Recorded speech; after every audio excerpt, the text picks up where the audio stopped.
یار اپنے آپ کو دیکھو کتنی خوبصورت لگ رہی ہو۔ میں ہمیشہ سے آپ کو ایسے دیکھنا چاہتا تھا۔ ماہی کے گال سرخ پڑے تھے اور روتے روتے شرما گئی تھی۔ ہادی سے اس کا یہ روپ سنبھالا نہیں جا رہا تھا۔ میں آج بس تمہیں چاہتا ہوں، وہ بہت پیار سے اس کی زلفوں میں ہاتھ پھیرتے ہوئے بولا۔ ماہی نظریں ہی نہیں اٹھا پا رہی تھی۔ اس کے انداز کی وارفتگی وہ جانتی تھی۔ وہ اسے کیا چاہ رہا تھا جو بہت نرمی سے ہو چکا تھا۔ اس کے ہونٹوں پر ماہی اسی میں سمٹی تھی۔ ہادی کی دھیمی ہنسی کے انداز پر ماہی اور بلش ہوئی تھی۔ اب تم یوں شرماؤ گی تو میں تو کچھ بھی نہیں کر پاؤں گا۔ ماہی کا چہرہ مزید سرخ پڑا۔ یوں تو نہ کہیں ہادی۔ اف ہادی کی جان، تو پھر کیا کہوں؟ اسے باہوں میں اٹھاتے ہوئے بستر تک لے آیا تھا۔ اس کے روئی روئی آنکھیں، چمکتا حسن، آپ کتنی خوبصورت ہیں۔ مجھے آج تک اپنی تعریف اتنی خوبصورت نہیں لگی ہادی۔ لگنی بھی نہیں چاہیے تھی۔ وہ آنکھیں جھکائے مسکرائی۔ شکریہ میری ہر غلطی کو معاف کرنے کے لیے۔ بس چپ، صرف میری سنو۔ یہ سنو کہ تم کیا ہو۔ اس کے بالوں کو کھولتے ہوئے وہ پوری طرح سے اس پر سایہ فگن ہوا تھا۔ محبت پھولوں کی طرح برسی تھی۔ پھولوں کی سجی ہوئی سیج تھی اور ہر طرف خوشبو پھیلی ہوئی تھی۔ بستر پر وہ بیٹھی کہیں سے بھی نئی نویلی دلہن نہیں لگ رہی تھی۔ ہاتھ خالی سونے تھے، آنکھیں رو رو کر لال ہو چکی تھیں۔ سرخ لباس میں ملبوس وہ عورت لاٹ سے بھی بدتر کیفیت کی شکار لگتی تھی۔ ایسا نہیں تھا کہ وہ خوبصورت نہیں تھی۔ چاند اگر زمین پر ہوتا تو شرما جاتا، وہ اتنی خوبصورت تھی۔ مگر اس کے چہرے کا سوگ اس کی خوبصورتی سے بھی بھاری تھا۔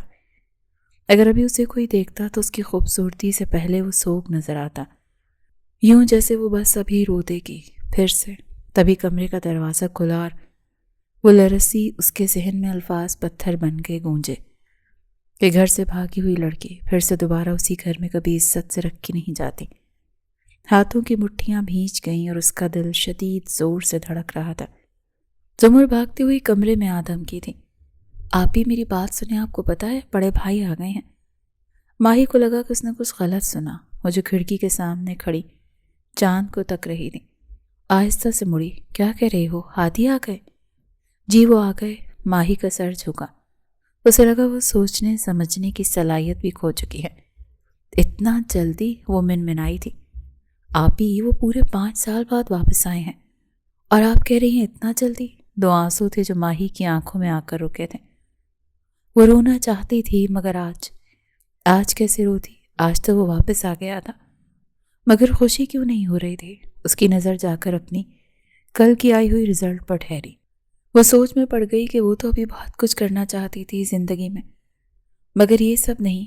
کیسے فیس کرے گی وہ یہ سب؟ دل کے کسی کونے سے آواز آئی، ہادی۔ اس نے سوچا اس کا دل بہت زور سے دھڑکا تھا۔ وہ بس ایک ہی شخص تھا جس کے آگے آ کر وہ کمزور پڑ جاتی تھی۔ ہاں وہ وہی تو تھا، صرف وہی تھا، اور تو کوئی ہو ہی نہیں سکتا تھا۔ مگر اس کے خواب، اس کا کچھ کرنے کا جذبہ، اس کا کیا ہوا اب وہ سوچے جا رہی تھی۔ انگلیاں چٹکتے ہوئے وہ پھر واپس مڑی، چاند کو دیکھا۔ وہ مسکرا بھی نہیں سکی۔ کتنا روشن تھا یہ چمکتا ہوا، مگر کیا وہ بھی یوں چمک پائے گی؟ اس نے گہرا سانس خارج کیا۔ اس حویلی میں یہ ممکن نہیں تھا۔ ہادی واپس آ چکے تھے اور اب وہی ہونا تھا جو طے تھا، اس کی رخصتی۔ زمر مڑتے ہوئے بہت برے طریقے سے کسی سے ٹکرائی تھی۔ آپ دیکھ کر نہیں چل سکتے تھے؟ محترم میں دیکھ کر ہی چل رہا ہوں۔ آپ کا دھیان نہ جانے کہاں ہے، پلیز جھوٹ نہ بولیں۔ مجھے پتا ہے آپ نے جان بوجھ کر یہ۔ زمر میں ایسا کیوں کروں گا؟ وہ جھجکی اس کی آنکھوں میں دیکھا۔ وہ مسکرایا، شریر مسکراہٹ۔ تو جانتی ہیں آپ؟ میں کچھ نہیں جانتی، ہٹیں میرے راستے سے۔ میں کیوں ہٹوں؟ پلیز ہٹیں۔ زمر دیکھو نا، بھائی بھی واپس آ گئے ہیں۔ کچھ دنوں میں بھائی اور بھابھی کی رخصتی بھی ہو جائے گی۔ میں چاہتا ہوں اس دفعہ بات کر لی جائے۔ دیکھیں پہلے آپ ہی کو مان لینے دیں، پھر اپنا دیکھ لیں گے نا۔ بھابھی کیوں نہیں مانیں گی؟ کچھ ہوا ہے؟ زمر کو لگا اس نے کچھ غلط بول دیا۔ نہیں، میرا مطلب ہے کہ آپ ہی کو ہاں کر لینے دیں، پھر دیکھ لیں گے۔ اس چیز کو اس کی آواز کانپ رہی تھی۔ ارتضیٰ نے غور سے اسے دیکھا اور بہت پیار سے اس کے رخسار پر ہاتھ رکھا۔ میری جان، کچھ ہوا ہے؟ ماہی ٹھیک ہے نا؟ ہاں وہ ٹھیک ہے، بالکل ٹھیک ہے، پر اس کی آنکھوں سے آنسو بہہ نکلے۔ آپ نہیں جانتے، آپ بھی زندگی سے بہت کچھ چاہتی ہیں، وہ بھی رخصتی نہیں چاہتی۔ ارتضیٰ مگر کیوں؟ وہ تو بھائی سے بہت، ہاں وہ کرتی ہیں بہت زیادہ، ان کی زندگی میں کوئی ایسا مسئلہ نہیں ہے، مگر ان کے خواب بہت بڑے ہیں، وہ بھی رخصتی نہیں چاہتے۔ ارتضیٰ بہت گہری سوچ میں چلا گیا۔ بھائی بہت دکھی ہوں گے، وہ دکھی تب ہوں گے جب وہ انہیں کچھ بتائے گی۔ ارتضیٰ مجھے ڈر لگ رہا ہے، آپ بھی ابھی باغی ہو رہی ہیں۔ باغی؟ باغی کیوں ہو رہی ہیں؟ گھر میں سب اس سے کتنا پیار کرتے ہیں، سر ان کے بارے میں سوچنا چاہیے۔ وہ سوچ رہی ہیں، وہ 5 سال سے سوچ رہی ہیں، وہ بھی صرف 20 سال کی ہیں، وہ اس سب کے لیے تیار نہیں ہیں۔ ارتضیٰ نے گہرا سانس لیا۔ زمر میری جان، ہمارے گھر کے رواج، طور طریقے، عزت، روایتیں کیا اس کے لیے کچھ معنی نہیں رکھتی؟ رکھتے ہیں، آپ ہی کو جانتے ہیں، وہ بہت حساس ہیں، تبھی ابھی تک کسی سے کچھ شیئر نہیں کر پائیں۔ اگر آپ مجھے بتا تو سکتی ہیں نا؟ مجھے کیوں نہیں بتایا؟ ارتضیٰ میں ڈر گئی تھی، میں ابھی بھی بہت ڈری ہوئی ہوں۔ ڈرنے والی کیا بات ہے؟ میں بھائی سے بات کرتا ہوں۔ نہیں ارتضیٰ پلیز، آپ کسی سے بات نہیں کریں گے جب تک آپ ہی خود بات نہیں کرتے۔ دیکھو لڑکی، یہ معاملہ بہت حساس ہے، گھر میں رخصتی کی تیاریاں چل رہی ہیں، اور اگر اس کے بیچ میں کچھ غلط ہو گیا تو بہت مسئلہ ہو جائے گا۔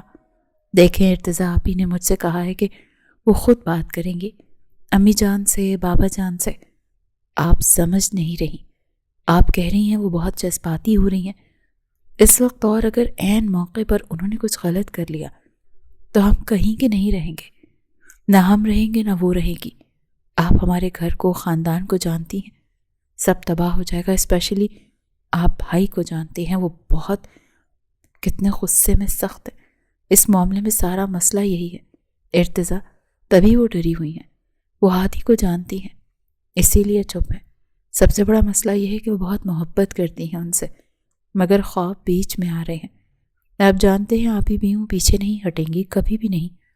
تو مجھے بات کرنے دو، میں یوں سب کچھ تباہ ہونے نہیں دیکھ سکتا۔ ہم چپ نہیں رہ سکتے، ہمیں رہنا ہوگا۔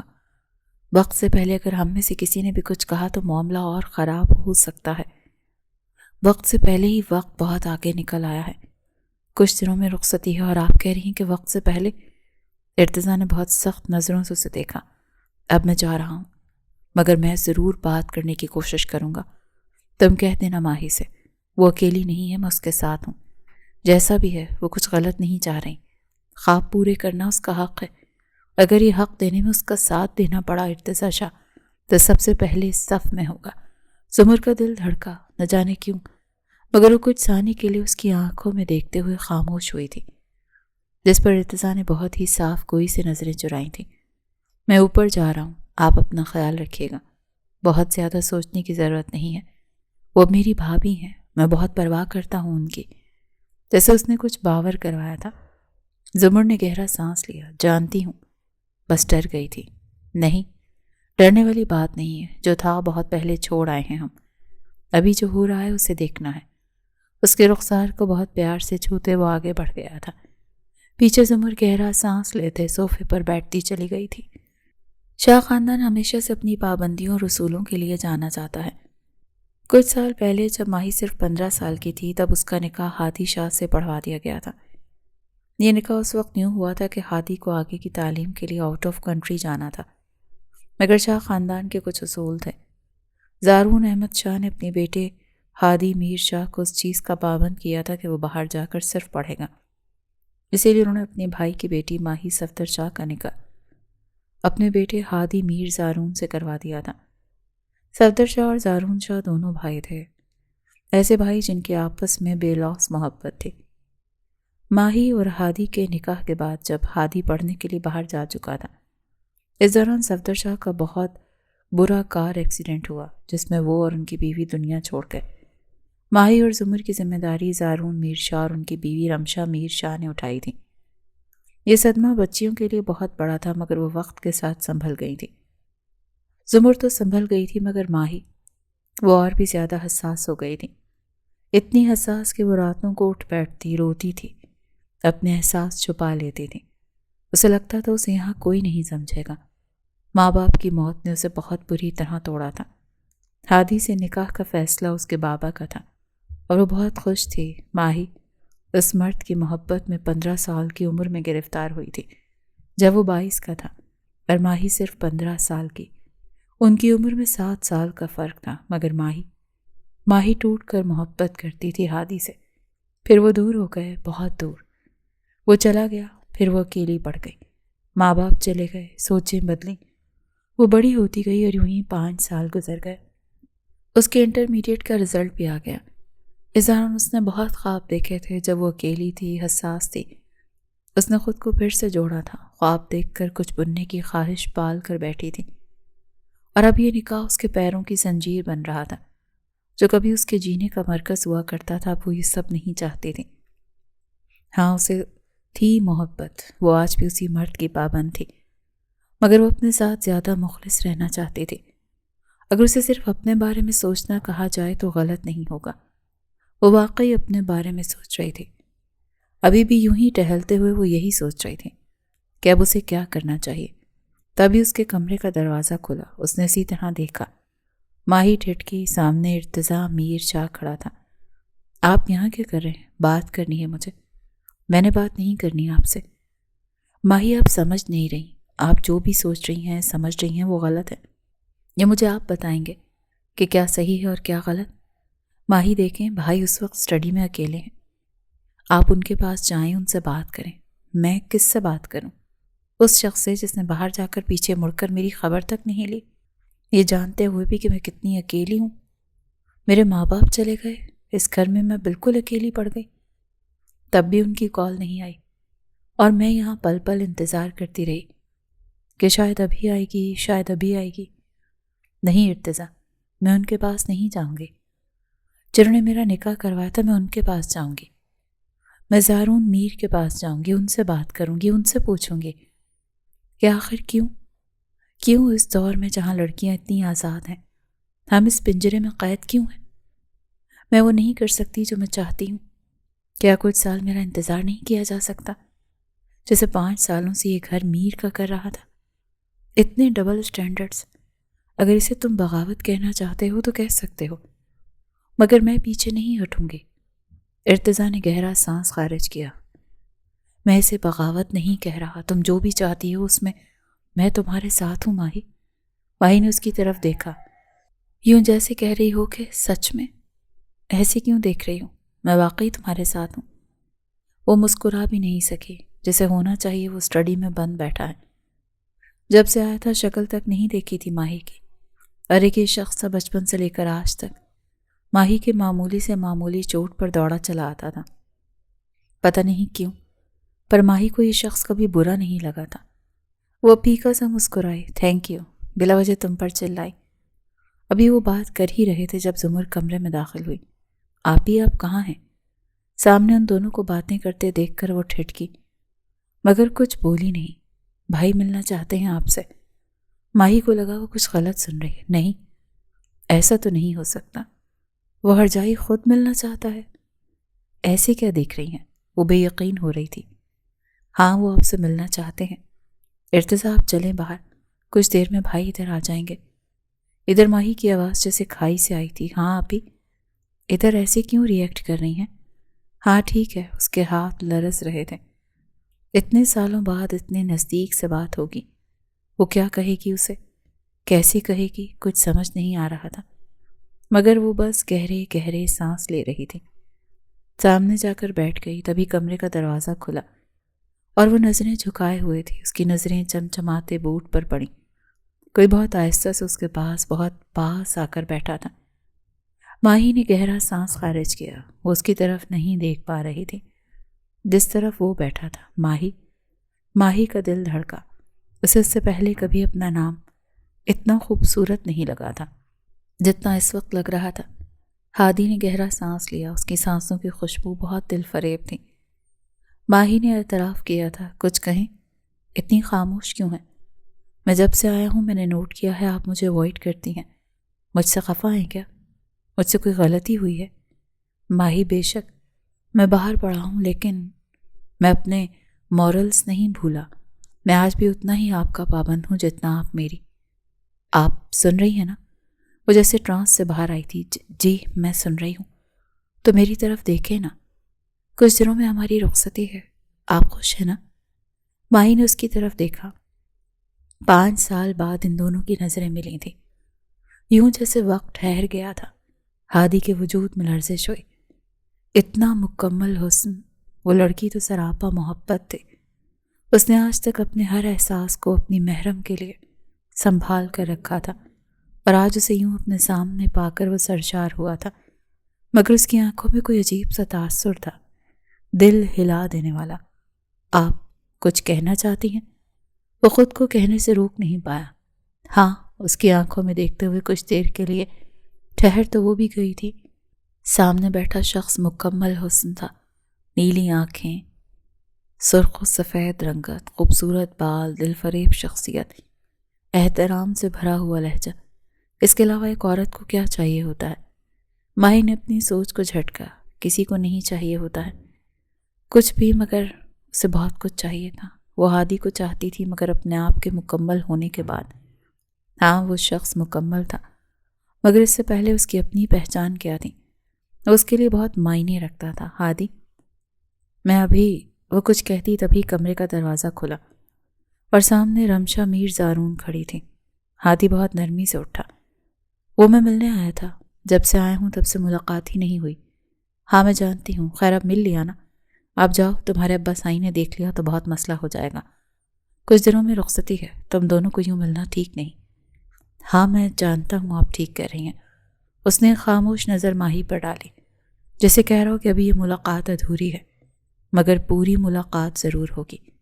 ماہی نے سر جھکایا۔ وہ بہت کچھ کہنا چاہتی تھی، وہ اس شخص سے کہنا چاہتی تھی، اور نہ جانے کیوں اس کا دل کہہ رہا تھا کہ وہ سمجھے گا، مگر کیا وقت ان کو اس چیز کی اجازت دے گا، یا اس سے پہلے کچھ غلط ہو جائے گا؟ ماہی نے اپنی سوچ کو جھٹکا۔ وہ مسکرایا، جواباً وہ بھی مسکرائی۔ اب جاؤ؟ ہاں جا رہا ہوں ممی۔ بڑے آئے ممی کہنے والے۔ اماں سائیں کہو مجھے، یہ باہر جا کر تمہارے انداز بھی بدل گئے ہیں۔ وہ ہنسنے لگا، اور پہلی بار ماہی کو لگا کہ اس سے زیادہ خوبصورت منظر اور کوئی ہو ہی نہیں سکتا۔ ہادی کی مسکراہٹ، ہاں، اس منظر پر وہ اپنی جان وار سکتے تھے۔ رات کا وقت تھا اور ماہی دبے پاؤں کمرے سے باہر نکلی تھی، اسی سوچ سے کہ وہ آج ہادی سے ضرور بات کرے گی۔ تبھی اس کے قدم رکے۔ ہادی کے کمرے سے ہنسنے کی، باتیں کرنے کی آوازیں آ رہی تھیں۔ وہ ٹھٹکی۔ اسے لگا ہادی کے علاوہ اس کمرے میں کوئی اور بھی ہے، کوئی لڑکی۔ ہاں، یہ کسی لڑکی کی آوازیں تھیں۔ وہ رونا چاہتی تھی۔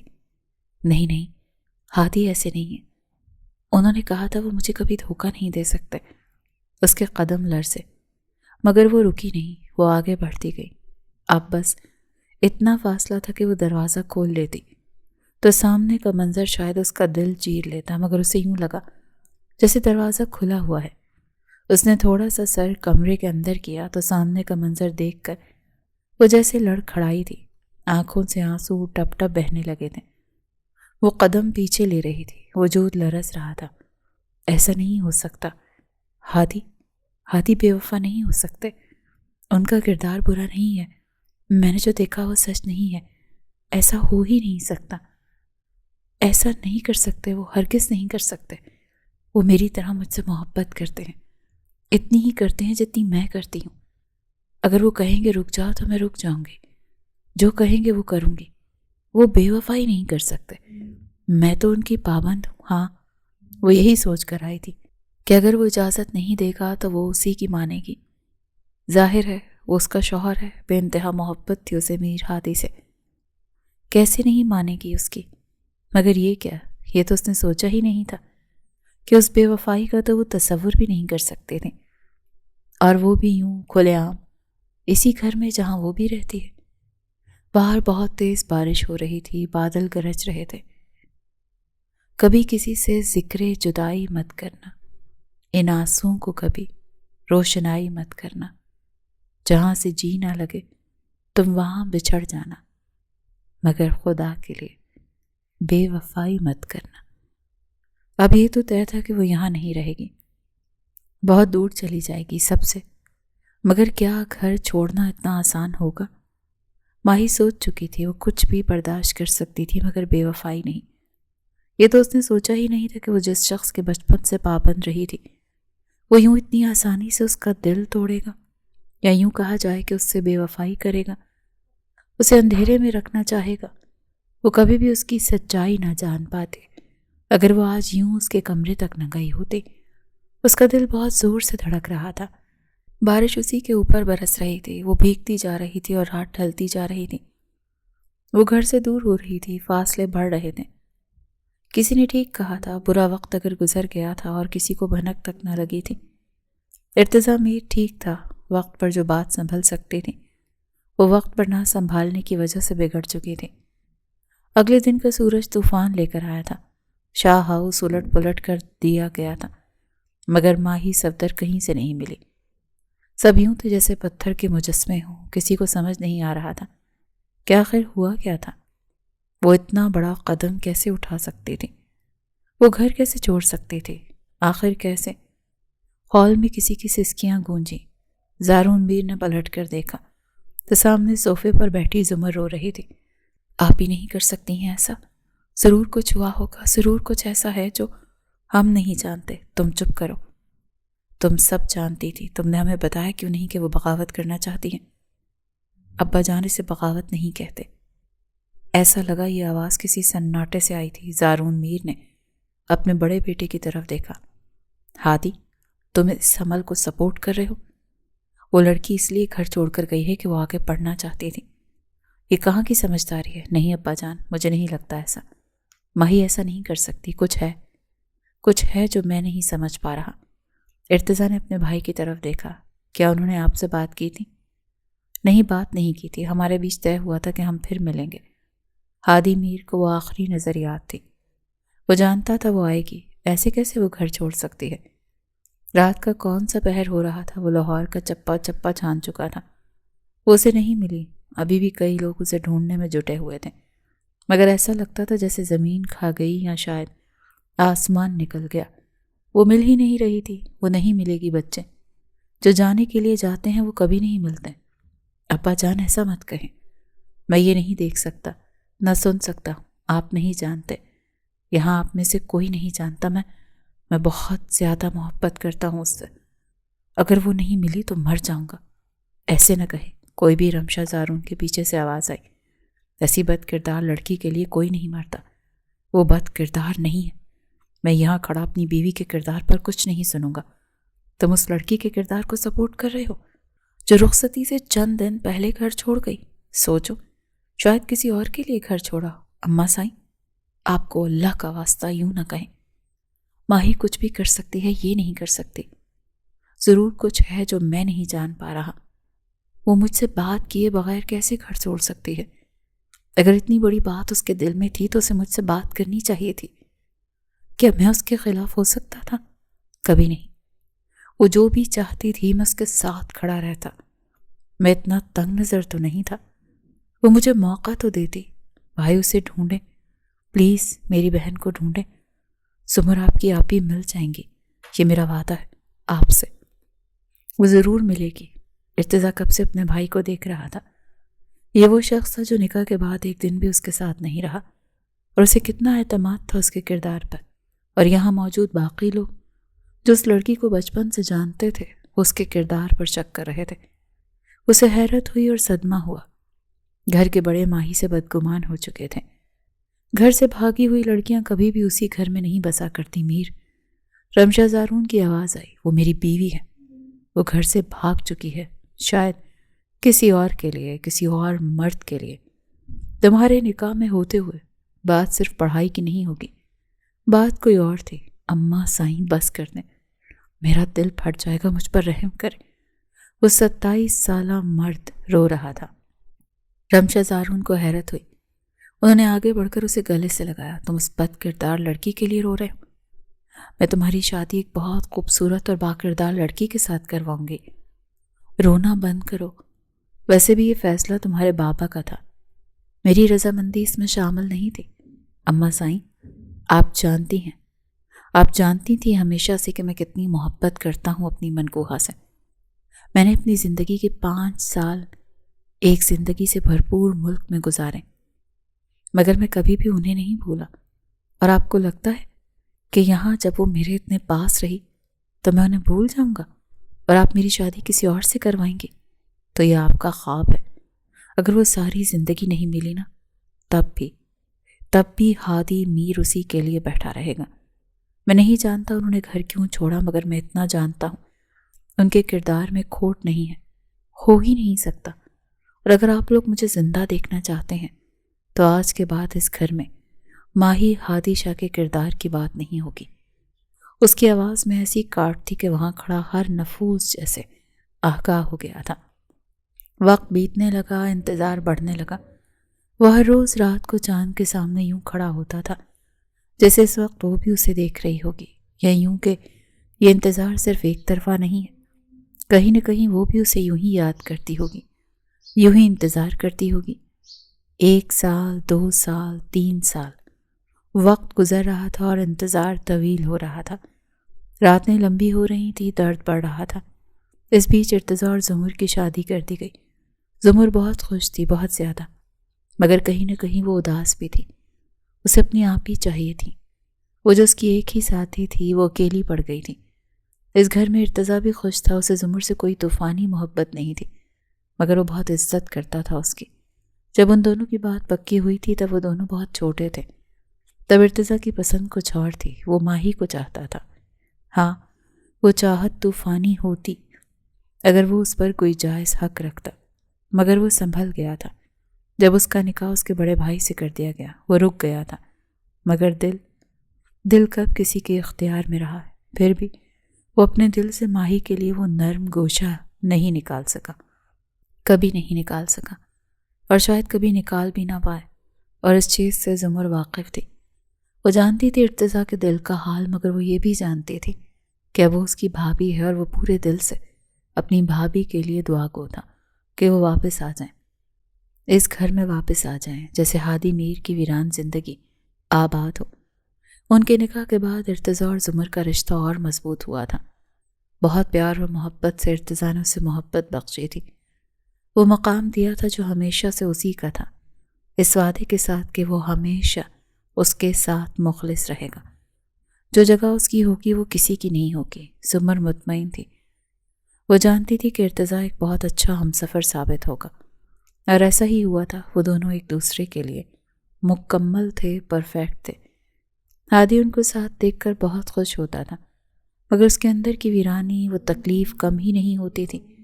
اسے لگتا تھا جیسے وہ بہت دور ہو کر بھی اس کے پاس ہے، جیسے وہ بس اسے دیکھ نہیں پا رہا، مگر وہ ہے۔ اس بیچ میں رمشا زارون نے بہت کوشش کی کہ وہ اپنے بیٹے کی دوسری شادی کروا سکیں، مگر وہ نہیں مانا، اس کا دل نہیں مانتا تھا۔ اسے لگتا تھا وہ ماہی کی جگہ کسی کو نہیں دے سکتا۔ ہادی یوں تھا جیسے وہ سزا کاٹ رہا ہو جو ماہی نے کاٹی، وہ 5 سال جس میں ہادی نے نہ کوئی کانٹیکٹ رکھا نہ واسطہ۔ وہ دکھی ہوتی تھی، شاید یوں ہی انتظار بھی کرتی ہوگی۔ یہ سوچ کر وہ رو دیتا تھا، کیوں نہیں کیا تھا اس نے کوئی کانٹیکٹ، کیوں نہیں بتایا تھا اسے کہ وہ کتنی محبت کرتا ہے اس سے۔ اگر اس نے اسے کوئی آسرا سہارا دیا ہوتا تو شاید وہ کبھی یوں نہ کرتی، وہ ایک بار اس سے بات تو کرتے، مگر اس نے نہیں کی۔ ہادی کو اس میں کہیں بھی اس کی غلطی نظر نہیں آتی تھی، اسے اپنا آپ اور غلط لگنے لگتا تھا، مگر کچھ عرصے سے وہ بہت غصے میں تھا۔ دن بدن اس کا غصہ بڑھتا جا رہا تھا، یوں لگتا تھا جیسے کبھی بھی پھٹ پڑے گا، کیونکہ یہ انتظار طویل سے طویل تر ہوتا جا رہا تھا۔ 5 سال بیت چکے تھے اور ماہی کا کچھ اتا پتہ نہیں تھا۔ وہ آج بھی اسی آگ کی بھٹی میں جل رہا تھا، انتظار کی بھٹی۔ ہادی بھائی، آپ سن رہے ہیں نا میں کیا کہہ رہا ہوں؟ فائل چیک کی تھی نا آپ نے؟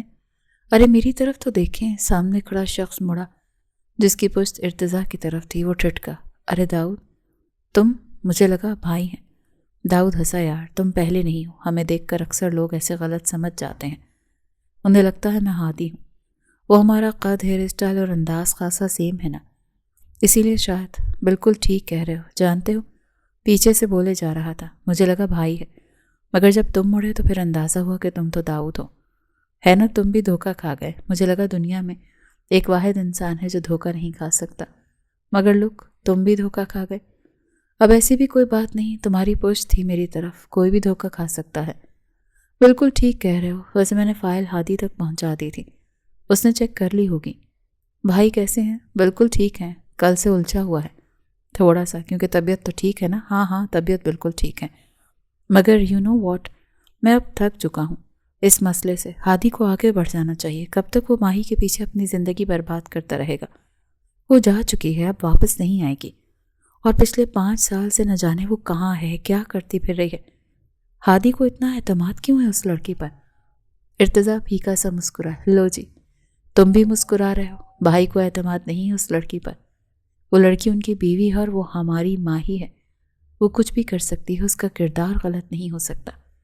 چلیں جی، مان لیتے ہیں، بالکل ٹھیک ہوگی، وہ پارسا ہے، وہ سمجھتا ہوں میں، مگر میں اپنے دوست کو یوں زندگی برباد کرتے ہوئے نہیں دیکھ سکتا۔ آپ کی کیا بات کی جائے، شادی شدہ ہوتے ہوئے بھی 2 بچوں کے باپ ہو، پھر بھی افیئرز ختم نہیں ہوتے۔ ظاہر ہے کسی مخلص شخص کو دیکھ کر تو تم تپو گے۔ داؤد ہنسنے لگا تھا۔ تم بھی نا؟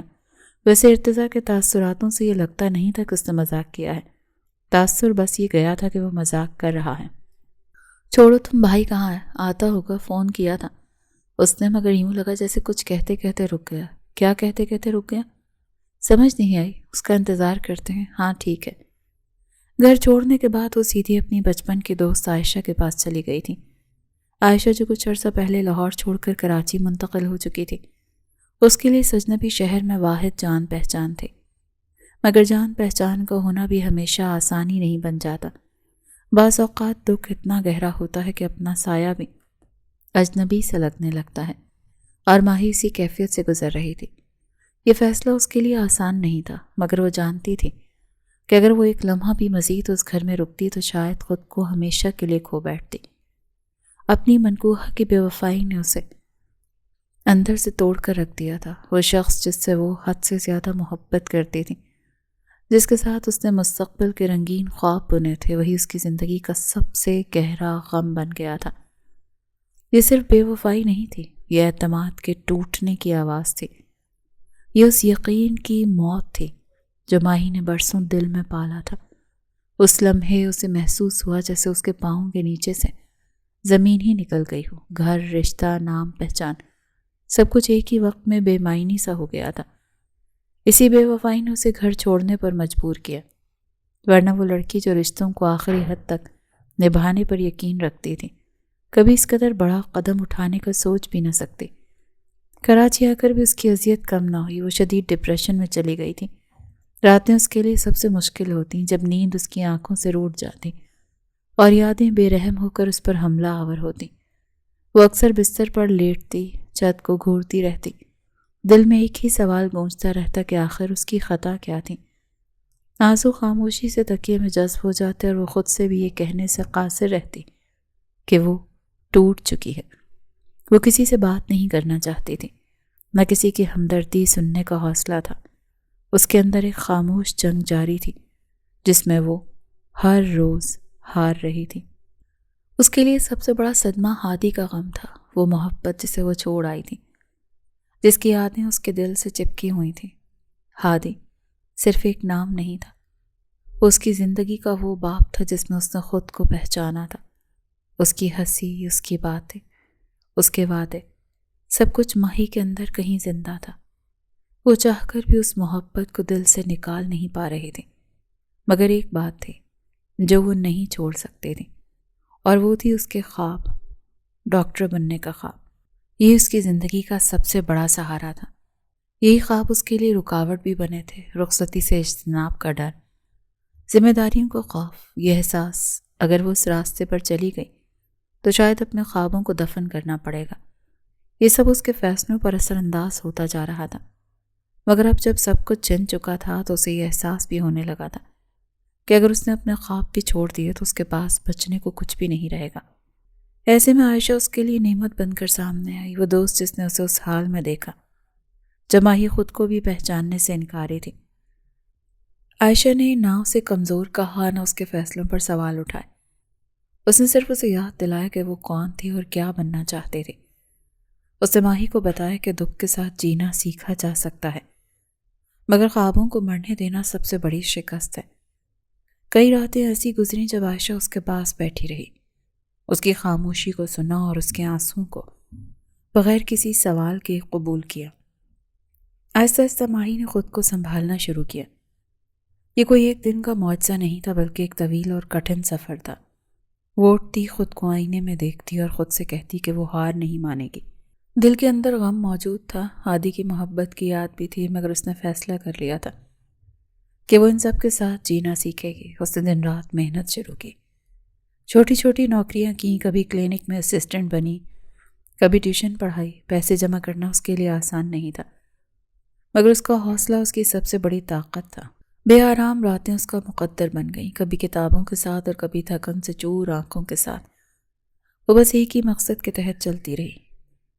کسی کی مالی یا جذباتی سپورٹ کے بغیر یہ راستہ طے کرنا بہت مشکل تھا، مگر اس نے شکوہ نہیں کیا۔ وہ جانتی تھی کہ یہ درد اسے مضبوط بنا رہا ہے۔ ہر ناکامی کے بعد وہ خود کو دوبارہ کھڑا کرتی، ہر آنسو کے بعد خود کو مزید محنت پر مجبور کر دے۔ وقت گزرتا گیا، برسوں کی محنت، قربانی اور صبر کے بعد وہ دن بھی آیا جب اس نے سفید کوٹ پہنا۔ اس لمحے اس کی آنکھوں میں آنسو تھے، مگر یہ آنسو کمزوری کے نہیں تھے، یہ فتح کے آنسو تھے۔ وہ آج ایک ڈاکٹر تھی، اس لڑکی نے جسے کبھی بے وفائی نے توڑ دیا تھا، اپنی زندگی کو خود جوڑ لیا تھا۔ وہ جانتی تھی کہ اس کے اندر کا غم کبھی مکمل طور پر ختم نہیں ہوگا، مگر اب وہ غم اس کی کمزوری نہیں رہا بلکہ اس کی پہچان بن چکا تھا۔ وہ محبت جو وہ چھوڑ آئی تھی، وہ زخم جو اس کے دل پر سب تھے، سب کچھ اس کے ساتھ تھا، مگر اب وہ اکیلی نہیں تھی۔ اس کے ساتھ اس کی محنت، اس کا خواب اور اس کی خود پر یقین تھا۔ ماہی نے سیکھ لیا تھا کہ زندگی کبھی آسان نہیں ہوتی، مگر اگر انسان خود پر بھروسہ رکھے تو ناممکن بھی ممکن بن جاتا ہے۔ وہ لاہور جانا نہیں چاہتی تھی، یہ محض ایک شہر نہیں تھا، یہ اس کے لیے زخموں کی وہ بستی تھی جہاں ہر گلی، ہر موڑ، ہر عمارت کسی نہ کسی یاد سے بندھی ہوئی تھی۔ 5 سال بعد دوبارہ اسی شہر میں قدم رکھنا، جسے وہ دل پر پتھر رکھ کر چھوڑ آئی تھی، اس کے لیے کسی امتحان سے کم نہیں تھا۔ وہ جانتی تھی کہ واپسی آسان نہیں ہوگی، کیونکہ لاہور اس کے ماضی کا گواہ تھا، اس محبت کا جس نے اسے مکمل طور پر توڑ دیا تھا، ان خوابوں کا جو وہ کسی اور کے ساتھ دیکھ رہی تھی، اور اس بے وفائی کا جس نے اسے خود سے بھی بیگانہ کر دیا تھا۔ اس کے اندر دکھوں کا ایک سیلاب تھا جو برسوں سے دبایا ہوا تھا۔ کراچی میں گزرا وقت اسے مضبوط تو بنا چکا تھا، مگر ماضی کی راکھ اب بھی اس کے دل میں کہیں سلگ رہی تھی۔ وہ سمجھتی تھی کہ وقت سب کچھ مٹا دیتا ہے، مگر لاہور کا نام سنتے ہی اسے اندازہ ہو گیا کہ کچھ درد ایسے ہوتے ہیں جو وقت کے ساتھ خاموش تو ہو جاتے ہیں، ختم نہیں ہوتے۔ وہ جانتی تھی کہ اگر اس نے اپنی خواہش کے مطابق فیصلہ کیا تو شاید وہ کبھی واپس نہ جائے، مگر اب معاملہ اس کی مرضی کا نہیں رہا تھا۔ اس کی ٹرانسفر لاہور ہو چکی تھی، اسپتال میں ڈاکٹر کی شدید ضرورت تھی، اور وہ اپنی ذمہ داریوں سے منہ نہیں موڑ سکتی تھی۔ اس نے اپنی پوری زندگی جس مقصد کے لیے قربان کی تھی، آج وہی مقصد اس سے قربانی مانگ رہا تھا۔ وہ یہ جانتی تھی کہ وہ ایک ڈاکٹر ہے، اور ایک ڈاکٹر کا فرض صرف اس کی ذات تک محدود نہیں ہوتا، مریضوں کی زندگیاں اس کے فیصلوں سے جڑی ہوتی ہیں، اور وہ اپنی ذاتی تکلیف کو اپنے پیشے کے آڑے نہیں آنے دے سکتے تھے۔ پھر بھی یہ فیصلہ اس کے لیے بے حد کٹھن تھا۔ اس رات وہ دیر تک جاگتی رہی، کمرے میں خاموشی تھی، مگر اس کے دل میں شور برپا تھا۔ یادیں ایک ایک کر کے اس کے سامنے آ رہی تھیں۔ وہ دن جب وہ لاہور کی سڑکوں پر بے فکری سے چلتی تھی، وہ شامیں جب وہ ہنستی تھی، وہ لمحے جب وہ خود کو مکمل محسوس کرتی تھی، اور پھر وہ لمحہ بھی جب سب کچھ بکھر گیا تھا۔ اس نے آنکھیں بند کی، جیسے یادوں کو روک لینا چاہتی ہو، مگر ماضی کہاں کسی کے قابو میں آتا ہے۔ 5 سال پہلے وہ لاہور سے ایک ٹوٹی ہوئی لڑکی بن کر نکلی تھی، جس کے پاس نہ کوئی سہارا تھا، نہ کوئی یقین۔ آج وہ واپس جا رہی تھی، مگر اب وہ وہی لڑکی نہیں رہی تھی۔ وہ جانتی تھی کہ وہ بدل چکی ہے۔ اس نے خود کو صفر سے بنایا تھا، خود کو خود سنبھالا تھا، اور اپنی شناخت خود تراشی تھی، مگر دل پھر بھی ڈرتا تھا، کیونکہ بعض زخم اتنے گہرے ہوتے ہیں کہ مضبوطی کے باوجود ان کی ٹیسیں چپتی رہتی ہیں۔ جب وہ لاہور پہنچی تو شہر ویسا ہی تھا، ہنگامہ، رونق اور شور، سب کچھ جوں کا توں، مگر اس کی نظر سب کچھ دیکھتے ہوئے بھی کہیں اور تھی۔ وہ ہر منظر کو جیسے فاصلے سے دیکھ رہی تھی، جیسے وہ اس شہر کا حصہ نہیں بلکہ محض ایک مسافر ہو۔ اسپتال کی عمارت کے سامنے کھڑی ہو کر اس نے ایک لمحے کے لیے